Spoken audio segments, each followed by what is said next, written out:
ಗ್ರಾಮೀಣ ಭಾಗದಲ್ಲಿ ದಿ ಭಗವಂತಪ್ಪ ಕರ್ಣವಾಡಿಯವರು ಕಟ್ಟಿದ ಸಂಸ್ಥೆ ಇಂದು ಬೃಹದಾಕಾರವಾಗಿ ಬೆಳೆದು ಸಾವಿರಾರು ವಿದ್ಯಾರ್ಥಿಗಳಿಗೆ ವಿದ್ಯಾದಾನ ನೀಡುತ್ತಿದೆ. ಇಂತಹ ವಿದ್ಯಾಸಂಸ್ಥೆಯಲ್ಲಿ ಕಲಿತ ವಿದ್ಯಾರ್ಥಿಗಳು ವಿವಿಧ ಉನ್ನತ ಇಲಾಖೆಗಳಲ್ಲಿ ಸೇವೆ ಸಲ್ಲಿಸುತ್ತಿದ್ದಾರೆ ಎಂದು ಶಂಕರಟಿಯ ಶರಣರಾದ ಶಂಕರಾನಂದ ಬಿರಾದಾರ ಮಾತನಾಡಿದರು. ಪಟ್ಟಣದ ಜನತಾ ಶಿಕ್ಷಣ ಸಂಸ್ಥೆಯ ಅನುದಾನಿತ ಕನ್ನಡ ಮಾಧ್ಯಮ ಪ್ರಾಥಮಿಕ ಹಾಗೂ ಪ್ರಗತಿ ಪ್ರೌಢ ಭಗವಾನ ಆಂಗ್ಲ ಮಾಧ್ಯಮ ಪ್ರಾಥಮಿಕ ಹಾಗೂ ಪ್ರೌಢ ಶಾಲೆ ಮತ್ತು ಶಾಂತಲಾ ಸಂಗೀತ ಮಹಾವಿದ್ಯಾಲಯ ಇವುಗಳ ಸಂಯುಕ್ತ ಆಶ್ರಯದಲ್ಲಿ ಸಂಸ್ಥೆಯ ಸಂಸ್ಥಾಪಕರಾದ ದಿ ಭಗವಂತಪ್ಪ ಕರ್ಣವಾಡಿಯವರ 24ನೇ ಪುಣ್ಯ ಸ್ಮರಣೋತ್ಸವ ಸಮಾರಂಭದ ಮುಖ್ಯ ಅತಿಥಿಗಳಾಗಿ ಆಗಮಿಸಿ ಸರಸ್ವತಿ ಮಾತೆಯ ಹಾಗೂ ದಿ ಭಗವಂತಪ್ಪ ಕರ್ಣವಾಡಿಯವರ ಭಾವಚಿತ್ರಕ್ಕೆ ಪೂಜೆ ಸಲ್ಲಿಸಿ ಮಾತನಾಡಿದರು. ಸಾಕಷ್ಟು ಬಾರಿ ಉಳಿಪೆಟ್ಟು ತಿಂದ ಕಲ್ಲು ಸುಂದರ ವಿಗ್ರಹವಾಗುವಂತೆ ಸಾವಿರಾರು ಬಾರಿ ತಿದ್ದಿ ಅಕ್ಷರಗಳನ್ನು ಕಲಿಸಿ ಸಮಾಜದಲ್ಲಿ ಸುಸಂಸ್ಕೃತ ವ್ಯಕ್ತಿಯನ್ನಾಗಿ ರೂಪಿಸುವ ಶಿಕ್ಷಕರು ತಮ್ಮ ಶಿಷ್ಯರ ಸರ್ವತೋಮುಖ ಬೆಳವಣಿಗೆ ಬಯಸುತ್ತಾರೆ ಎಂದು ಸಂಸ್ಥೆಯ ಅಧ್ಯಕ್ಷರಾದ ಭೀಮಗೌಡ ಕರ್ಣವಾಡಿಯವರು ಹೇಳಿದರು. ಇದೇ ಸಮಯದಲ್ಲಿ ಸತ್ಕಾರ ಮೂರ್ತಿಗಳಾಗಿ ನಿವೃತ್ತ ಪ್ರಾಚಾರ್ಯ ಜಿ. ಆರ್. ಸುಳ್ಳದ, ಮುಖ್ಯೋಪಾಧ್ಯಾಯ SL. ಜಾದವ, BP. Hulloli, VS. Hipparagi ಸತ್ಕಾರ ಸ್ವೀಕರಿಸಿದರು.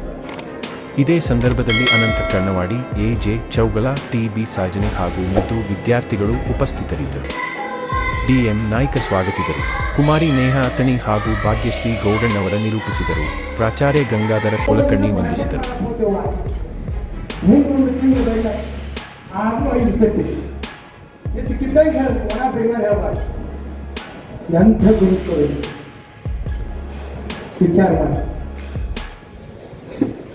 ಅಂದ್ರೆ ಗುರುವಿನ ಮೇಲೆ ಕರುಣ ಇರಬೇಕು.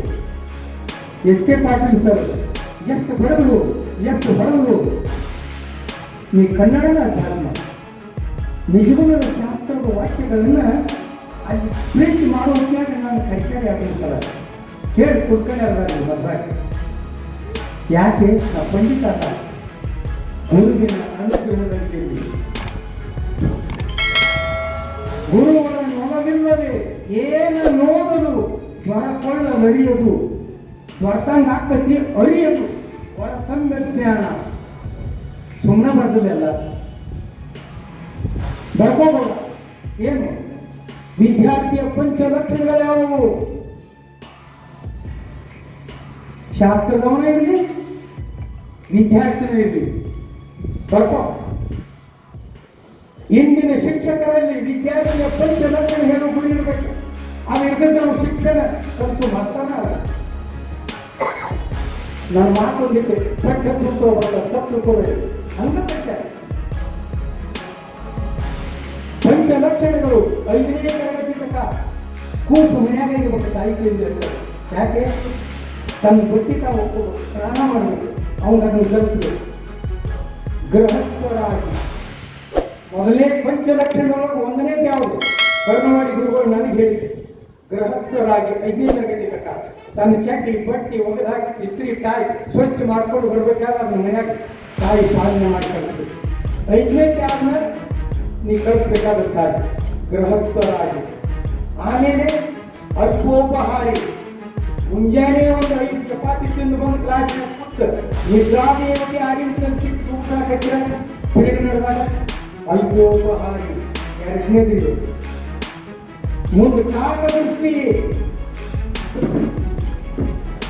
ನನ್ನ ಮಕ್ಕಳಾದ ವಿದ್ಯಾರ್ಥಿ ಎಷ್ಟು ಅಭ್ಯಾಸ ಮಾಡಿ ಏನು ಸಾಗಿ ಹೋಗ್ತಾನೆ ಅವನು ಬಿಡುವುದು ಹಿಂದೆ ಹಾಕಿ ನಾವು ಕೊಟ್ಟು ಮಾಡ್ತಾನೆ ಸಾಗಿ ಅನ್ನುವಂಥ ಕಾಕದೃಷ್ಟಿ.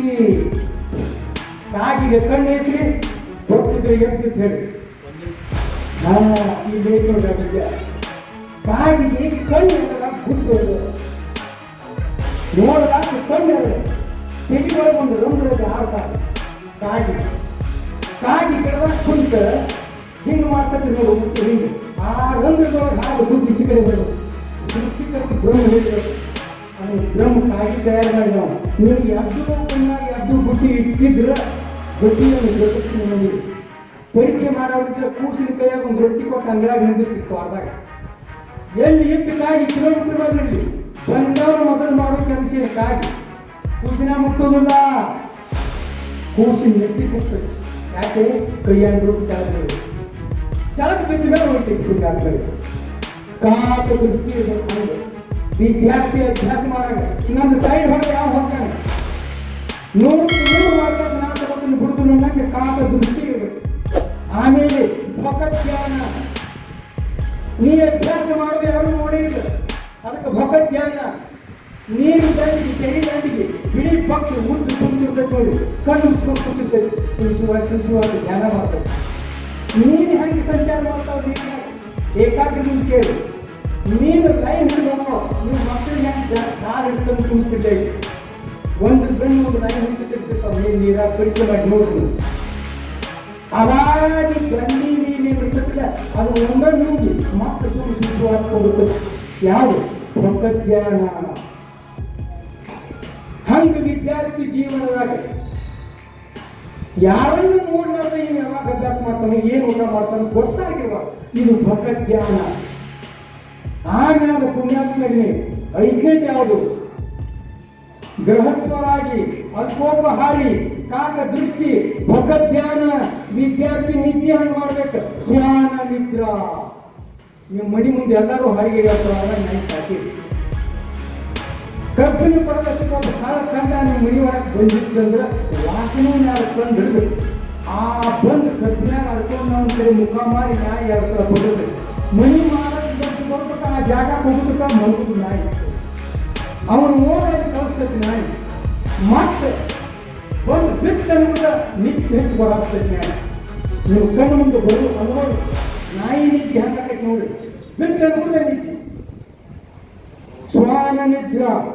ಈ ವಿದ್ಯಾರ್ಥಿ ಪಂಚಲಕ್ಷಣಗಳಿದ್ದರೆ ಈ ಶಿಕ್ಷಣ ಸಂಸ್ಥೆ ಒಳಗೆ ಕಲಿತು ವಿದ್ಯಾರ್ಥಿ ಅವರೇ ಜಿಲ್ಲಾಧಿಕಾರಿ ಹೋಗಿ ಮತ್ತೆ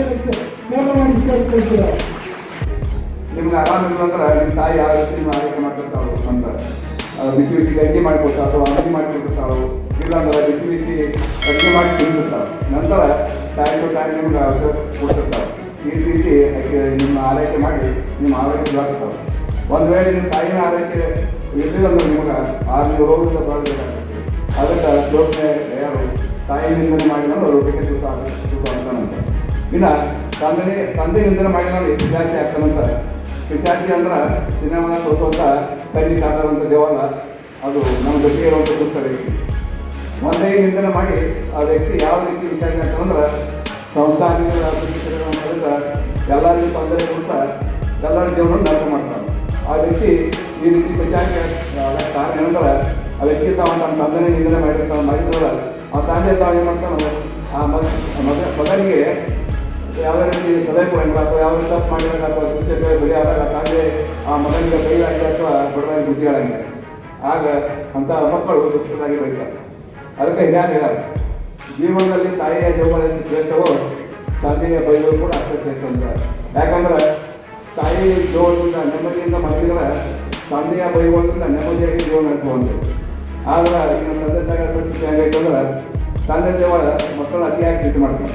ಈ ಒಂದು ಅತಿಯಾದ ಪ್ರೀತಿಯನ್ನು ಮಕ್ಕಳು ತಮ್ಮ ದುರುಪಯೋಗ ಮಾಡ್ಕೊಂಡು ತಮ್ಮ ಭವಿಷ್ಯನ ಹಾಳು ಮಾಡ್ತಾ ಇರ್ತಾರೆ. ಅದಕ್ಕೆ ಮಕ್ಕಳೇ ತಂದೆ ತಾಯಿಗಳ ಒಂದು ಪ್ರೀತಿಯನ್ನು ದುರುಪಯೋಗ ಮಾಡ್ಕೋಬೇಡಿ. ಒಂದು ವೇಳೆ ನಿಮ್ಮ ತಂದೆ ತಾಯಿಗಳ ನಿಮ್ಮ ಪ್ರೀತಿ ಬಂದು ಅಥವಾ ನಿಮ್ಮ ಬೈದು ಅಂದ್ರೆ ಅದು ನಿಮ್ಮ ಒಳ್ಳೆಯ ಇರ್ತೈತಿ ಅಂತ ತಿಳ್ಕೊಳ್ಳಿ. ಇನ್ನು ದೇವರ ನಿಂದಿಸುವನ್ನು ದಾರಿಕ ಪಡಿತಾನಂತ ಶ್ಲೋಕದಾಗ ಯಾವ ರೀತಿ ಅಂದ್ರೆ ಒಬ್ಬ ವ್ಯಕ್ತಿ ದೇವರ ನಿಂದಿಸಿ ದೇವಸ್ಥಾನಕ್ಕೆ ಹೋಗೋದನ್ನು ನಿಂದಿಸ್ತಾನು.